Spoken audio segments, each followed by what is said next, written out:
Coming up on News Live at 6, SU's new partnership aiming to help survivors of sexual assault, how it can help students and promote a safer campus. Plus, the Office of Diversity and Inclusion's Campus Forum. We break down SU's new initiatives to meet diversity goals. And Syracuse is getting a new designation as a tech hub. What it means for Micron's historic investment. News Live at 6 starts right now. This is CitrusTV News Live at 6, your campus news leader.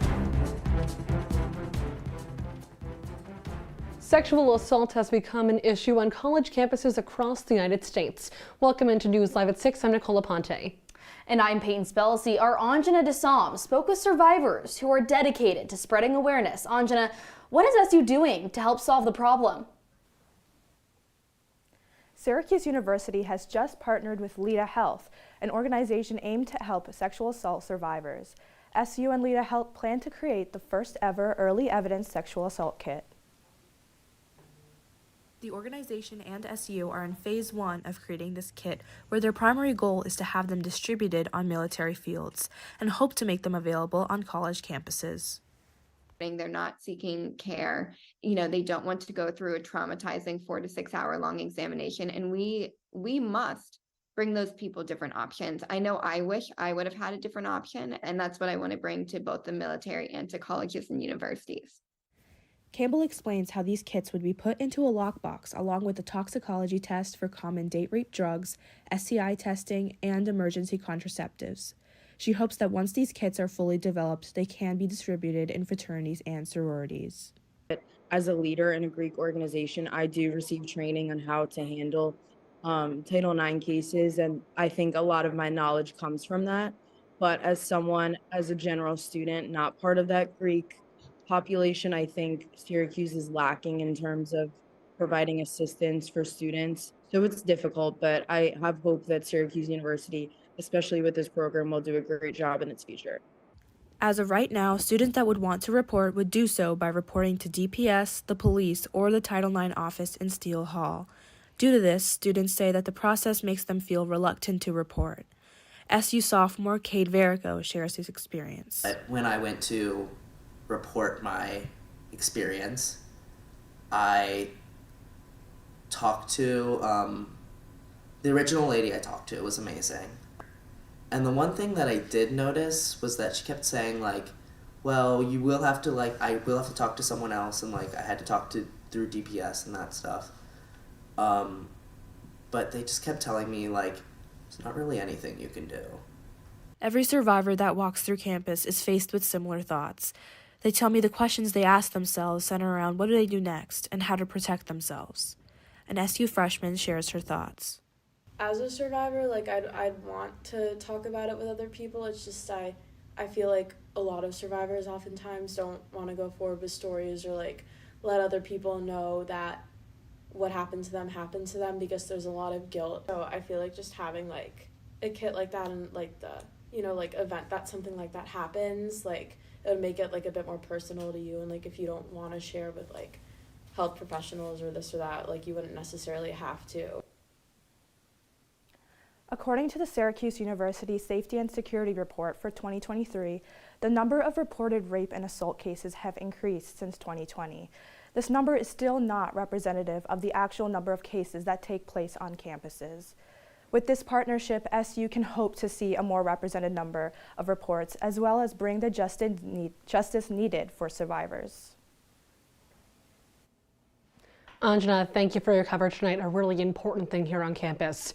For students preparing to start careers in creative media industries, Newhouse is hosting a discussion tonight. Associate Professor of Advertising Rebecca Ortiz will be joined with the Chief Culture Officer of the Martin Agency. They are expected to speak on the patterns and future of creative agencies.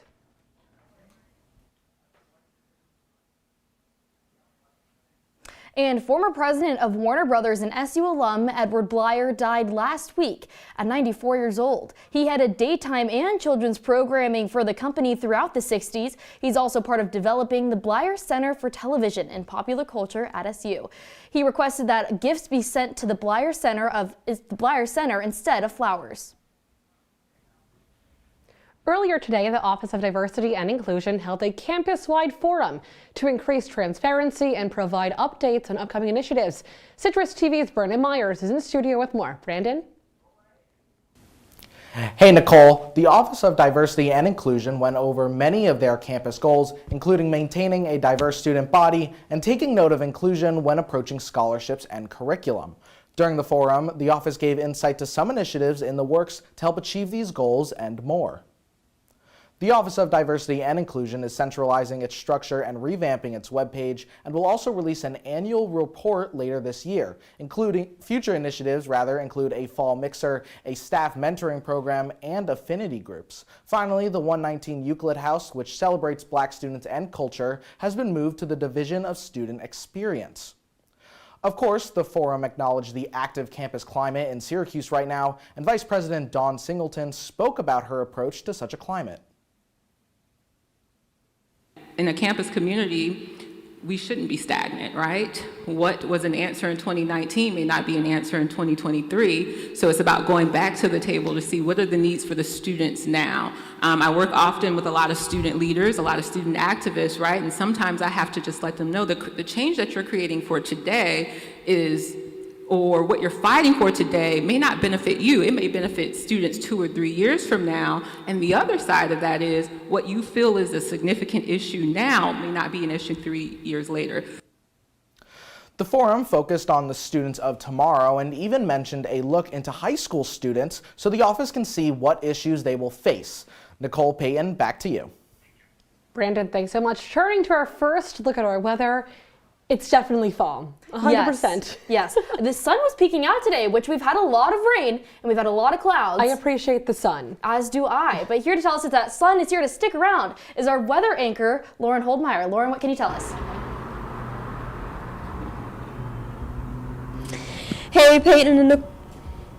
Hey, Peyton and Nicole. I'm out here on the Citrus TV weather deck right now, and I have to say it is pretty chilly out here. However, the skies are absolutely gorgeous. There's a beautiful sunset going on right behind me right now, but if we take a look at my slides, we did make it up to about 58 degrees earlier today, but we're sitting at about 50 degrees right now, so it's pretty cool.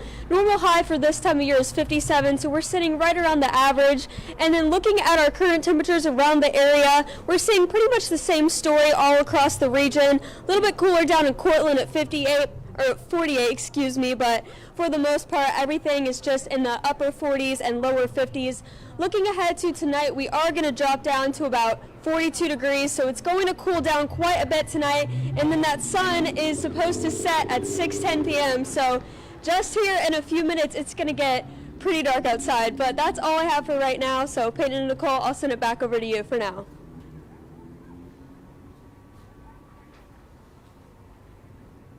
Lauren, thanks so much. A beautiful night out there. Onondaga County Sheriff Toby Shelley has filed a lawsuit against the county. The lawsuit is in response to the county's plan to fire 2 of Shelley's chief deputies. Now, these 2 deputies, Melissa Berlinski and Maureen Murphy, were persuaded to come out of retirement when Shelley took over as sheriff this year. He's suing to keep them on his staff, arguing the administrative code gives him the authority to appoint whomever he chooses as deputies. And Syracuse has stopped efforts to control police and firefighter discipline. This comes days before the state was scheduled to hear arguments between Syracuse and its public safety union. The city agreed to drop the police discipline case in exchange for changes in arbitration processes. The field of arbitrators will come from those certified by the American Arbitration Association. The AMR ambulance will close its Auburn location by the end of this year.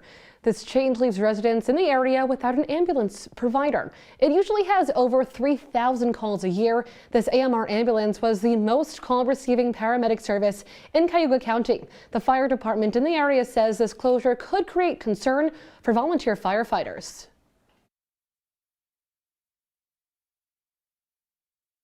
Have been named one of 31 national tech hubs and will receive funding by the end of the year. Our Citrus TV reporter Mike Lamort tells us more about how Micron CEO Sanjay Mehrotra says they can spend the money. New age of technology is here. Earlier today, the White House announced its plan to fund 31 regional tech hubs to spur American innovation, strengthen manufacturing, and create good-paying jobs. Included in the new tech plan was the Buffalo, Rochester, and Syracuse region, which Senate Majority Leader Chuck Schumer believes is the region that will benefit the most. The Buffalo, Rochester, Syracuse region had just been designated one of the first federal tech hubs in America, and we will transform the I-90 corridor into the semiconductor superhighway. And upstate New York beat out hundreds of other applicants from the best universities, cities, and companies, and is now in an elite group. Only 31 of the 400 are designated as tech hubs in America. The 31 regional tech hubs will compete for funding of up to $75 million in implementation grants, and all signs pointed to the CEO of Micron Technologies, Sanjay Malhotra. Micron Technologies announced just a year ago its plans to build one of the largest chip fab manufacturing plants in the country right here in Syracuse, which will employ more than 50,000 workers. The multi-million-dollar tech hub grant will catapult Micron's abilities to create memory chips that are used in technologies like ChatGPT and other AI platforms. The job's not finished, though, according to Schumer. The 31 tech hub regions have a proposal deadline for funding this coming December. Reporting in Syracuse, Michael Amort, Citrus TV News. Mike, thanks so much. Well, if you have a gas stove at home, it could be linked to child asthma. A new report reveals the high risks of gas and oil infrastructures. The report found 18.8% of childhood asthma cases in New York are connected to gas stoves. The report also includes an EPA statistic stating homes with gas stoves have average concentrations of nitrogen dioxide of 50 to 400%. That percentage exceeds health guidelines. Coming up on News Live at 6, Republicans are set to discuss the next nominee for Speaker of the House. Find out who may be in the running. Plus, the UAW is expanding its strike. Who walked off the job today? After the break. Welcome to an excellent episode of Live from Studio B.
You're watching Citrus TV News Live at 6 with Peyton Spellacy,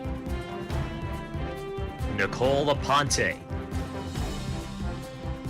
and Lauren Holdmeyer. Now, your campus news leader continues. Welcome back to News Live at 6. House Republicans are set to meet in just under a half hour to discuss their next nominee for Speaker. 9 candidates are currently in the mix, among them Majority Whip Tom Emmer of Minnesota, who is third in line in Republican leadership. Emmer has been endorsed by ousted Speaker McCarthy. Other representatives from around the country will make their case in an internal conference vote set for tomorrow morning at 9 a.m. Tune in to Talking Points tonight for the latest on the next House Speaker. An off-duty pilot is facing more than 100 charges after attempting to take over a flight yesterday. Joseph Emerson was flying along in the cockpit of a flight from Seattle to San Francisco. Another pilot on the plane says during the flight, Emerson attempted to turn off the plane's engine.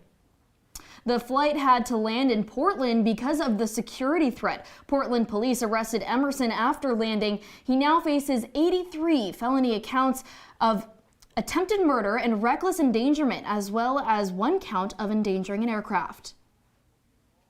From the skies to the roads, the United Auto Workers Union says it's expanding its strike again today. The union says nearly 7,000 workers stopped working at a Ram truck plant in Michigan.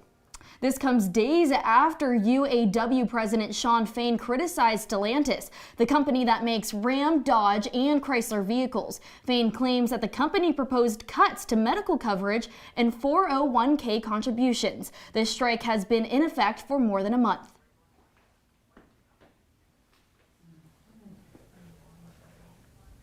On a docket. And next on News Live at 6, daylight savings time is coming to an end soon. I'll have everything you need to know after the break. Stick with us. Sorry about that. I was like... It's okay. I was confused too.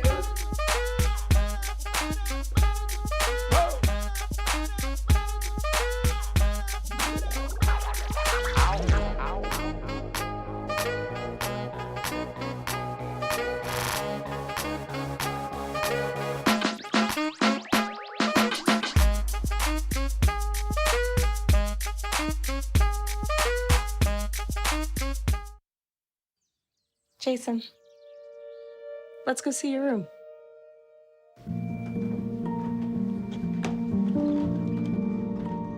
What do you think? We kept it a little spare, so you can decorate it how you like.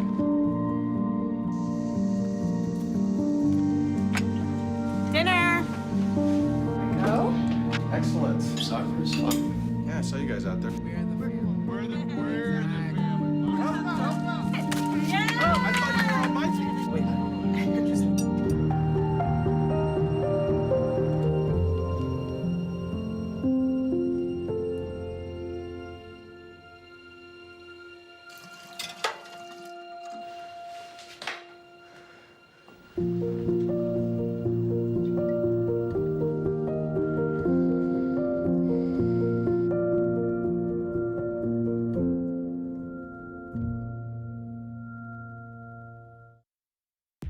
From the CitrusTV Weather Center, this is SU's most accurate weather forecast. And welcome back to News Live at 6. Taking a look at my 5-day forecast now. As you can see, we are going to be warming up this week, which is great news. On Tuesday, 67 is our high, and then Wednesday, Thursday, and Friday, we are going to see low to mid 70s as the high for each one of those days. We're going to be seeing lots of sun all week long until Friday night. Friday night, those showers are going to move in, and they're going to be here for most of the day on Saturday. So if you do have any fun Halloween plans this weekend, just make sure to check if you might need an umbrella or rain jacket before you do go out. And then one thing that you do need to be keeping on your agenda coming up is daylight savings time ending. Daylight savings time is going to end on November 5th this year, which is in 2 weeks. And then once that happens, the sun is going to be setting quite a bit earlier, which is a little disappointing. So our sunset time for today is 6:10 p.m. 2 weeks from now, right after daylight savings time ends, it's going to be at 4:27, and then 2 weeks later, 4:06. So unfortunately, some darker days are ahead. Peyton and Nicole, how do you guys feel about that? Not so happy. Yep. I love want the sunrise. Yep. Me too. Love the I want the sun to set as late as possible. Well, so. Lauren, thank you. Onondaga County residents laced up their running shoes for a 5K at Wonderland Forest last weekend. However, this event was a bit different than the usual foot race as it featured some unique motivation for runners. Our Citrus TV reporter Tyler O'Donnell joins us in the studio tonight to show what kept the runners going. Tyler? Thanks, Nicole and Peyton. The event is called the Run of the Dead, and it looks to motivate runners by chasing them with zombies throughout the forest. The undead lie in wait to pursue runners who may cross their path while attending the event last Sunday. I talked to organizers and even a few zombies to learn how this event works and how it's supporting a local group. On Saturday morning, Shane, Zach, and a few other crew members get to the running trail hours before anyone else. Their mission? To transform themselves from normal-looking people into flesh-eating zombies. And it's all done to scare joggers for the Run of the Dead's signature event. Zombies can be found standing out in the open and hiding in the shadows. When the runners pass by the living dead, however, the chase is on. All the running can be tiring at times, but it all comes together to form an event that's enjoyable for all.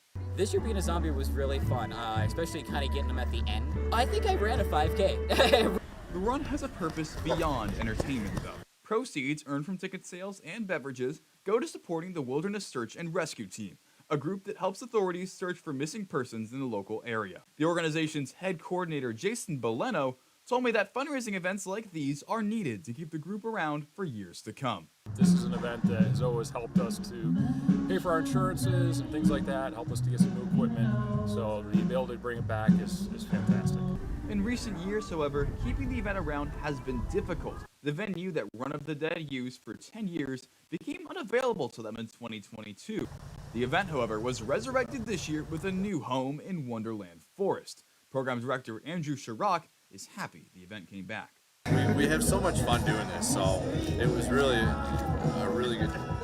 fun to be able to kind of exciting to bring it back. It looks like no matter where they are, as long as the zombies give chase, people will come back screaming for more. Tyler O'Donnell, Citrus TV News. And the group it supports, go to www.syracuserotd.com to learn more. Peyton, Nicole. Hey, thanks, Tyler. Syracuse football off this week, so we got some Syracuse football. How did SU fare in its last home game of the regular season? That answer comes after the break. They said I have troll teeth. That my voice sounded like a possessed baby doll. That no one would ever love someone as stupid as me. That I was fat, ugly. Disgusting. The effect of bullying is potent. We will no longer be the silent majority. Now, when you see online bullying, there's something you can do about it. We're gonna take action with the I. I am a witness. I am a witness. I am a witness. I am a witness. I am a witness, and so are you.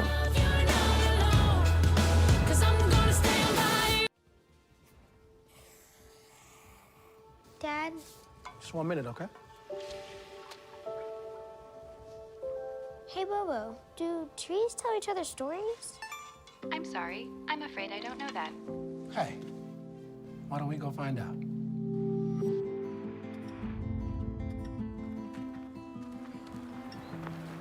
Listen. Do clouds take naps? I couldn't tell you.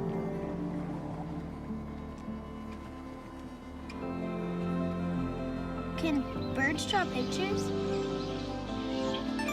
I don't have an answer for that.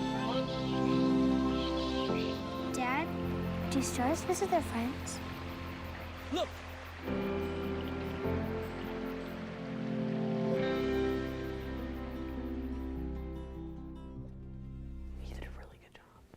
And now, your Citrus TV Sports Report. It's been the year of the draw for Syracuse men's soccer. Welcome to sports. I'm Luke Burgess. SU has struggled to finish in conference games this season. The Orange are 2-1-4 against ACC opponents. Those two wins, both by just one goal against Pitt and UNC. Anyways, sloppy and wet, the best way to describe the conditions the Cuse played in yesterday afternoon against NC State. A 51st minute goal looked like it would put things away for SU, but they strike back in the 77th minute. Can they complete the comeback? No. They cannot. The theme continues. Draw for the Orange, the defending national champs. They've now won just 3 of their last 10. One more for the Orange in the regular season. They go to Chestnut Hill to play Boston College on Friday. Some madness for Syracuse men's and women's basketball on Saturday. Unfortunately, the biggest news not on the court. Auburn transfer Chance Westry sustained an injury in practice on Thursday. He is out indefinitely and needs a procedure before his return to the court. Westry battled through knee injuries last season with the Tigers. In more positive news, SU gets its exhibition schedule started on Friday at 7 o'clock against Division II opponent Damon. The ECC's Wildcats travel a couple minutes up the road to play their neighbors in Buffalo tonight. Bills and Patriots in Foxborough yesterday. Times sure have changed. The Pats dominated this matchup for years, but times have changed, right? Josh Allen, one of the elite quarterbacks in the NFL, linking up with one of the best receivers in the league, Stephon Diggs. Look at the effort to get into the end zone, doing work on both sides of the ball. And then Pro Bowler Jordan Poyer coming up right here. He punches one out, and with all the momentum against him and the game on the line, can Mac Jones make the play to get into the red zone? Well, he can. He finds Mike Gesicki for the game-winning touchdown. The Bills fall to 4-3 on the year. Before we wrap things up, field hockey was also in action this weekend. SU comes away with its second ACC win to move to 2-3 in conference play this year. Pika Vandepas, 2 more goals to continue her strong season. Thank you, Luke. When we come back, one last look at your weather.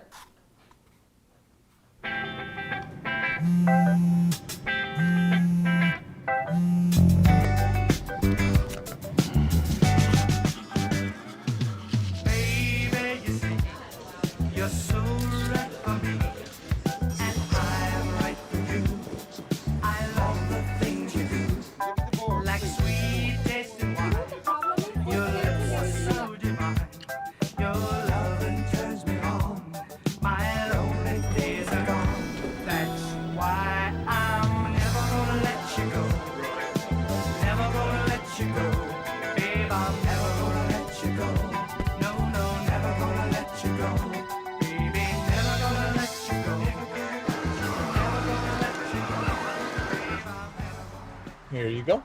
Thank you. Thank you.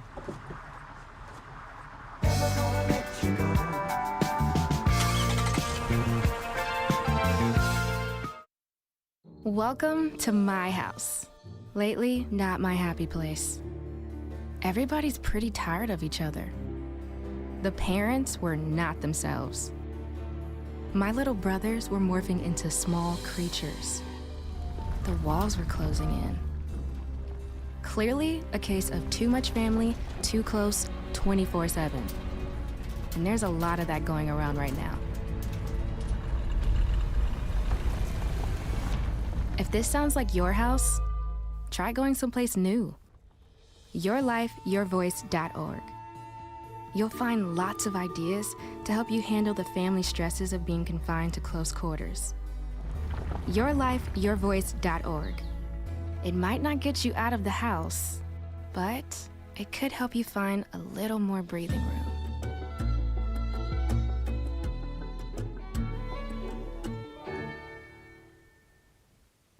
And welcome back to News Live at 6. Taking a look at your weather for your day tomorrow. When you wake up, it's going to be around 43 degrees. Then we'll make our way up into the mid-60s around 2, and then we'll dip back down to about 60 degrees at 7. We are going to see some clouds in the morning, but those should clear throughout the day. And then taking a look at my photo of the day, this is actually a picture of a squirrel nibbling on a pumpkin that's outside the porch of the house that I live at. So that was kind of a funny sight to see this morning when I woke up. Well, that squirrel definitely loves Halloween. Like the Monday News crew loves Halloween. Halloween is just, what, a week away? A week away from tomorrow? And like most of us, like me, I have very last minute Halloween costumes. I don't know about you guys. But let's take a trip down memory lane to see if any of our former selves can give us some inspiration. There I am, Minnie Mouse. Wow. I know, my birthday's on Halloween too, so like professional pictures were a part of my childhood. There's me. She's playing it low key. She didn't have a costume. She's playing it low key. Just a little happy Halloween. You're a pumpkin. Shirt. Yeah, It's like yeah. That's me. I dressed up. I think I was actually supposed to be Jessie from Toy Story. It's perfect. Look at Brooke Siegel. There's our Look, producer. That's a great last minute costume, Brooke. I'm going to do that. Cora. Okay. This watching. Brandon Myers. Amazing. Anjana. Okay, these are all perfect. Well, sadly, that's Citrus TV news for this Monday. And don't forget, you can follow us on X and Instagram at CitrusTV News. Now for the entire Citrus TV News team, I'm Peyton Spellacy. I'm Nicole Aponte. Have a great night, Syracuse, and pick out some Halloween costumes.